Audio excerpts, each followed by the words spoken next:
shadow is a generic term for what is often more technically called the personal unconscious. And so it means those aspects of our awareness that we have disowned, alienated, pushed out of awareness, repressed, denied, projected, and basically no longer assume responsibility for. They're not ours. And so it's a way of denying aspects of ourselves that we find uncomfortable or problematic or maybe sinful or were punished for by our parents or our upbringing, in some cases by our peer group. But in all cases, it's material that is actually some important part of our own psyche, our own being, our own makeup, that we are not acknowledging. We're not really allowing its existence. We're pretending it's not there. In short, we're lying to ourselves about what is really the truth for us. And the locus of that lie is the shadow. And so we find shadow is something that particularly occurs because of evolution, because of development. Because in each case of evolution or in each step of development, we find a common series of processes occurring. So in development, as we move to a higher level, there has to be a differentiation from the previous level and a disidentification with it so that we can move to the next higher level. And then once at that higher level, we have to integrate it with the previous level. And something can go wrong in any of those areas. So if we're starting and differentiating from a particular level, we can either differentiate not enough, in which case part of our awareness remains fixated to the previous level. When we should be moving beyond, we remain stuck. And that creates a fixation. And that fixation creates addiction to that component.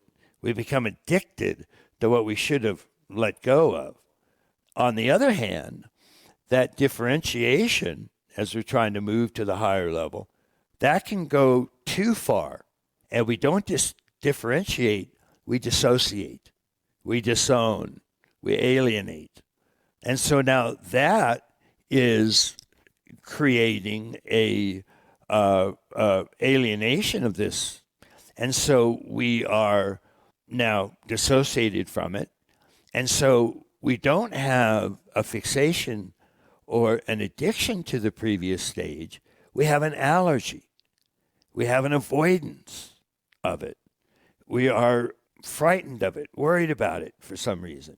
So the simple fact that development is a differentiation, disidentification, and then integration, and something can go wrong in each of those steps. In particular, we can remain fixated to the previous stage, and that creates an addiction, or we can dissociate and alienate and disown the previous, and that creates an allergy. And so addictions and allergies are the two primary things that can go wrong. And they can go wrong at virtually every level or structure, and they can go wrong at virtually every state. And in each case, you get a different type of dysfunction, a different type of pathology, something going wrong in a different way. And these are all determined by the actual contour, the landscape of the level or the state where the problem occurs. So if something occurs, we have the simple levels of food, sex, power, love, self-expression. Something can go wrong with any of those. We can create a food addiction. We can also create a food allergy. We can create a sex addiction. We can create a sex allergy, puritanical. We can create a power addiction. We can create a power allergy. We can create a love addiction.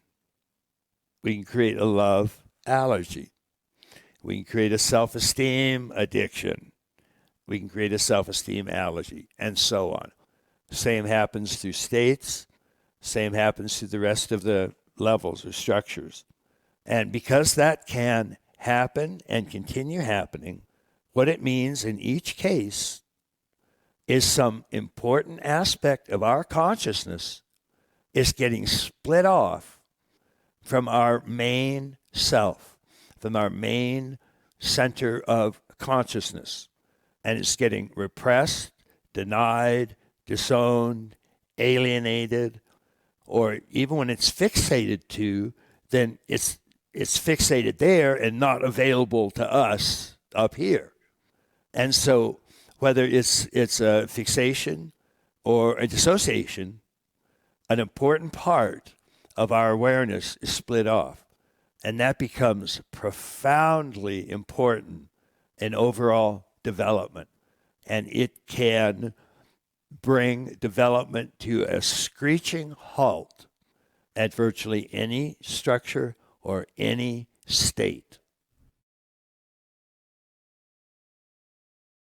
In a talk you gave several years back about a very old essay you had written called A Working Synthesis of Transactional Analysis and Gestalt Therapy, you discussed a couple different kinds of shadow, retroflexion and introspection, which tend to require different treatment methodologies. I was hoping you could say more about these, which you already have, as well as all the other categories of upper left psychological shadow material and their suggested treatments, so we can get as many of these different shades and shadows lined up as we can. So are there any other important sort of kinds of shadow? I mean, you mentioned shadows that are associated with states of consciousness. We have a really great discussion with you I suggest people check out called Addictions and Allergies, States of Consciousness. We'll link to it underneath here when we publish it on the site. But yeah, are there any other sort of major types of shadow that we should be tracking in this conversation? At the time, this was a working synthesis of transactional analysis and Gestalt therapy. Transactional analysis and Gestalt therapy were probably the two most popular forms of psychotherapy at that time. And this was in the late 60s. And this was actually the second paper I had written and got it accepted in, it was the leading psychotherapy journal at that time. And all I was pointing out, I just went through sort of a structural analysis of what Gestalt therapy was doing and the model that Gestalt therapy gave for the structure of the mind, and then what transactional analysis was doing and the little model it gave for the structure of the mind that it was working with. And so transactional analysis, for example, worked with what they called the PAC ego. And that was, in addition to sort of interjection and projection, there's something that Fritz Perls called retroflexion. Mm-hmm. And retroflexion is like if you're about to hit somebody, but you retroflect it and smash yourself in the face. I do that all the time. All the time. But one of the, certainly for Gestalt therapy and for psychoanalysis in many ways, if you get really angry, really have aggression towards somebody, and you try to aim that anger towards them, but it gets retroflected, it means you pull back and you end up punching yourself. And when that happens, anger turns mad, M-A-D, turns to sad, S-A-D. And instead, because you want to pound on somebody, but you pound on yourself, and so you get really down, depressed. And that's, depression is held to be retroflected anger. And so what you have to do is turn that anger outward and get that sad back into mad. And so I had noticed that transactional analysis would do that in its own way. P stood for parent. It was sort of your superego. And it was all the things that you had introjected from your parents that were things that you should do, things you shouldn't do, their judgments about you, which became your judgments of yourself. Oh, you're worthless, or oh, you're wonderful, whatever it was. Mm-hmm. That was the parent tape. And then there was the child tape, which was the tape that was beaten up by the parent all the time, and it just remained 2 or 3 or 4 years old. And the thing they found, though, is that these tapes were actually internalized tapes. They were tapes that were actually present and were playing. And you could actually sort of, if you introspected correctly, you could get the script that these different ego states, parent, child, A stood for adult. So adult was where you were rational and balanced, and that's what you wanted to come from, was your adult.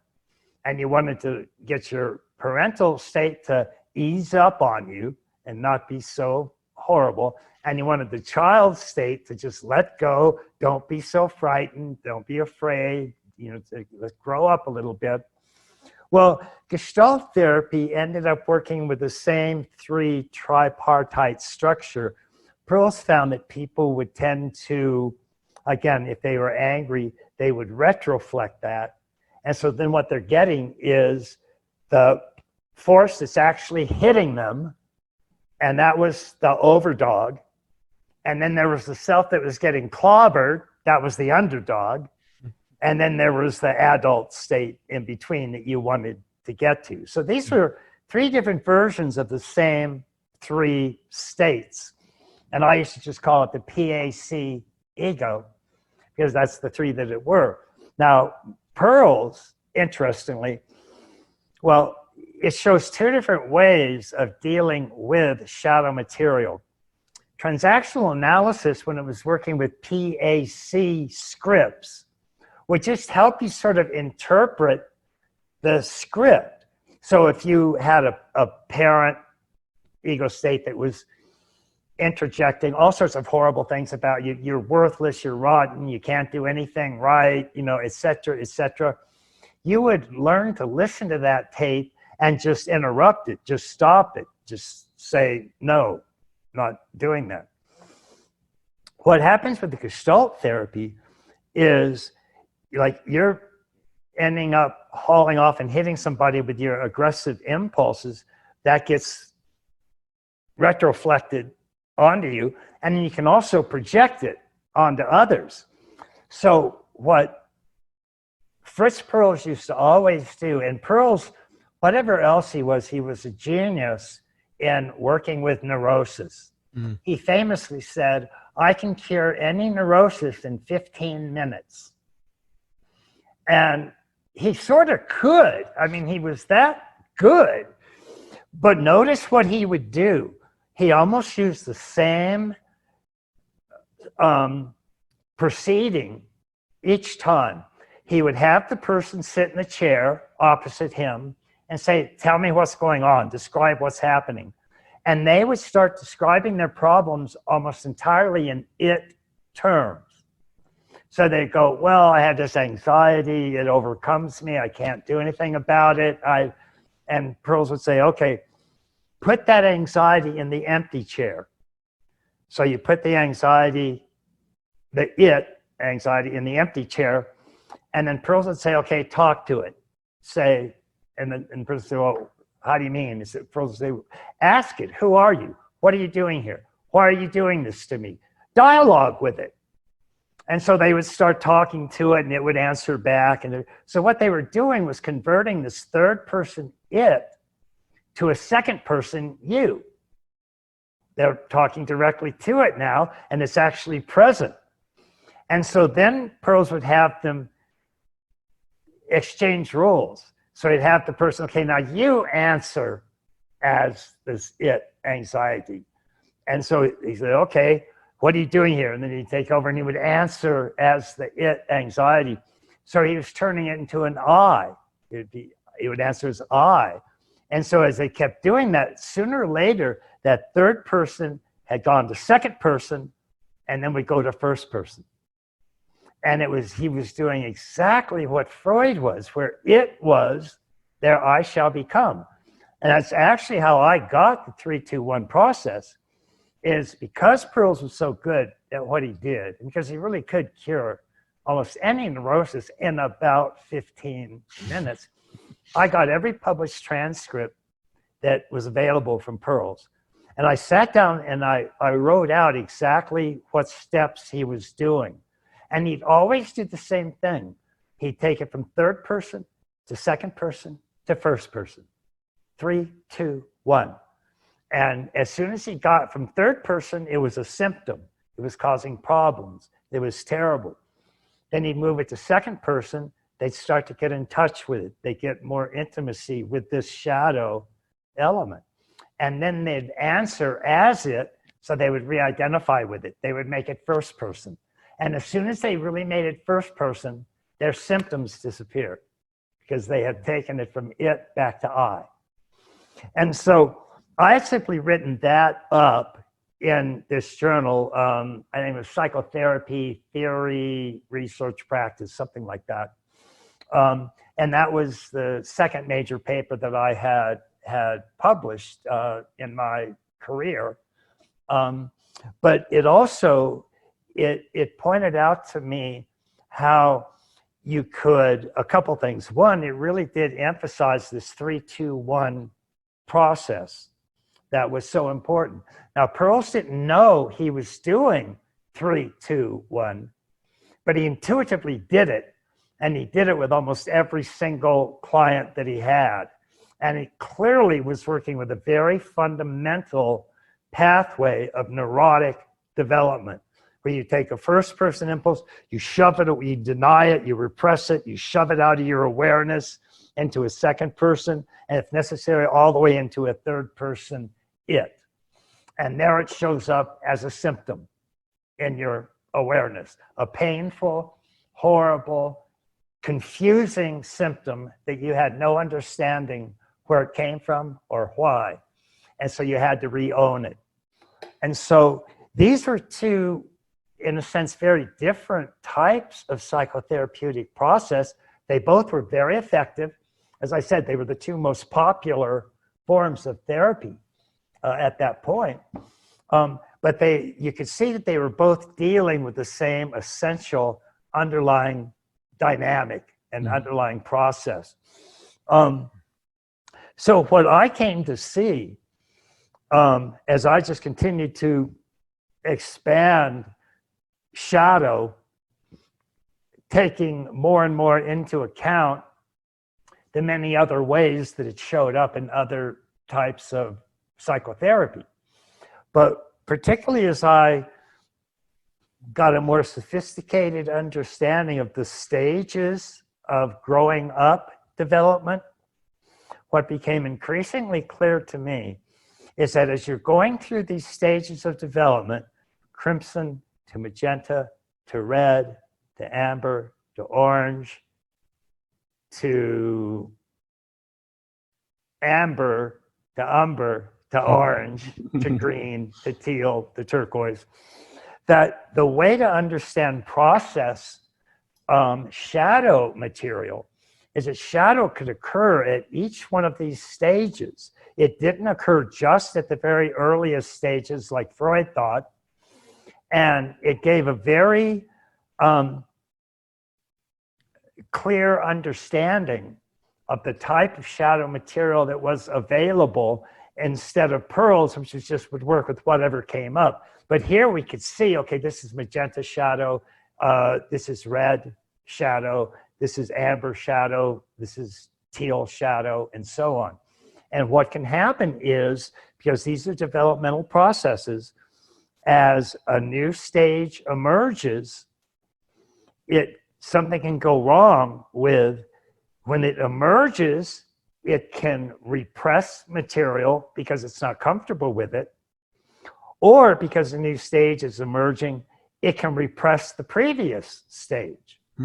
So this we called the submergent unconscious, and this was the emergent unconscious, and you could have repression in both. So the whole point is you've got this whole spectrum of development of different holons, magenta holons, red holons, amber holons, orange holons, green holons, teal holons, and any one of those holons could be repressed at any level. It made sense, I mean, because they were holons, they were just units in awareness, and they could be denied, repressed, projected, and so on. And so you get a whole spectrum of types of symptoms. And it's also fit, by the way, with the research that, for example, George Vaillant at Harvard was doing with the spectrum of the hierarchy of defense mechanisms. That all fit. So a different defense mechanism on amber would give you projected amber holons or repressed amber holons, and symptoms that would come from that. And if orange started to emerge, the defense mechanism there could repress, dissociate, project orange holons. You could project green holons, and so on. And so what you tend to find, and you certainly see this in the culture wars, is that as, let's say, green is emerging, and amber's already emerged, orange has already emerged, it's now moving into green, it can turn on orange and repress orange. And if it does that, it can project orange, and then it sees everybody out there having orange. And green will do that. So it sees all those nasty capitalists, and they're all greedy, and all they want is money, and all they are is materialistic. You know, they're projecting their own orange material. Yep. And so one of the ways we get into the culture wars is we have particularly amber, orange, and green all denying some of their own qualities. Amber denies amber, orange denies and represses orange, green denies and represses green. And each case they'll project it onto somebody else and then attack them, hate them, because, oh, you're so capitalistic. Well, why do you hate it so much? Why does it bother you so much? Why are you staying up all night and can't sleep? Because it's your own projection. And that's a tip off to projections. If you see a holon in the exterior world or in another person, and it simply informs you, it's probably not a projection. It's just getting accurate data. If it upsets you and drives you crazy, that's a projection. Because the only thing that will drive you crazy is your own projected material. Because that's the only stuff that can get its claws into you. And because it's your own material, it doesn't belong to the other person. So what you hate is your own qualities. And that's one of the main things that drives the culture wars. Right. So one of the things that, for example, if you were doing Gestalt therapy and doing the 3-2-1 process with a Gestalt therapist, then you would take your green, and you have this person who's just this orange capitalist that you can't stand because they're greedy and they're capitalistic, and it's horrifying. So then you would put them in the empty chair and talk to them. And then you'd go back and forth, and then you would identify with this orange capitalistic pig, until you actually started to reintegrate it in your own being. And then you could still disapprove of orange. You could still decide it's a bad thing for society. You could still work to get rid of it, but you wouldn't hate it. It wouldn't drive you crazy. It wouldn't keep you up at night. If it's doing that, it's your own projection. Mm-hmm. You're projecting your own material, and that's what's driving you crazy. This kind of shadow work is one of the hardest things in the world to do. Also the most rewarding. But it's the hardest because what it means is we actually have to look around the world. And those things, and only those things that we hate and that we loathe, those are things that belong to us. They're things that we've projected. And we have to acknowledge that in order to befriend it and take it back. Again, you can still be judgmental. You can say this is a very bad thing, but it's not going to drive you crazy. It's not going to keep you up late at night. It's not going to make you depressed. It's not going to give you anxiety and neurosis like crazy. If it's giving you a neurotic meltdown, that's because you've repressed it and projected, and you're reacting to your own shadow. You are shadow boxing, and that's the only thing that's causing the problem. Again, you can be judgmental about it. You can be part of a nonprofit that tries to get rid of it from the world, but you won't hate it. Right. If anything, you'll love it and then realize that it's got to go, but not out of hatred. Right. Out of love. And that's why shadow work is some of the most challenging, most difficult work to do, because it means that we have to acknowledge that we hate those things, and only those things in the world that we first hate in ourselves. And that's what makes it so hard. But when you do it and you make that reintegration, it's staggeringly freeing. Yeah. And more than that, you stop shooting other people for your own shadows. So, wonderful.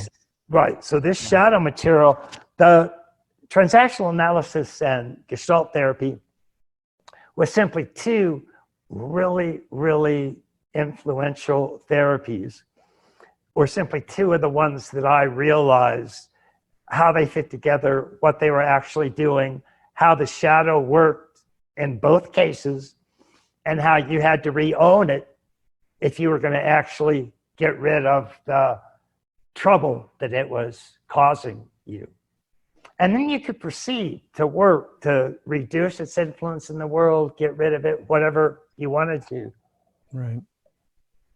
Some people decide that, well, I really don't even have that much intellectual problem with, let's say, capitalism, as long as it's not crony capitalism or something like that.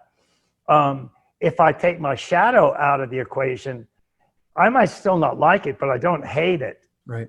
In the way that I did. That was shadow boxing. Right. And that's no way to go through life. Yeah, the shadow actually prevents a genuine anti-fragility from coming online. Absolutely. Yeah. And it completely sabotages any really effective way of handling it in the world. Right. Because all people see when you talk about it is you get frothy at the mouth, you get red, you say how much you hate it, how evil it is. And anybody knows anything about psychotherapy or the unconscious, it's just listening to you talk as you stare into the mirror. Right. So it's not an impressive sight to see somebody blabbering on like that about their own shadow.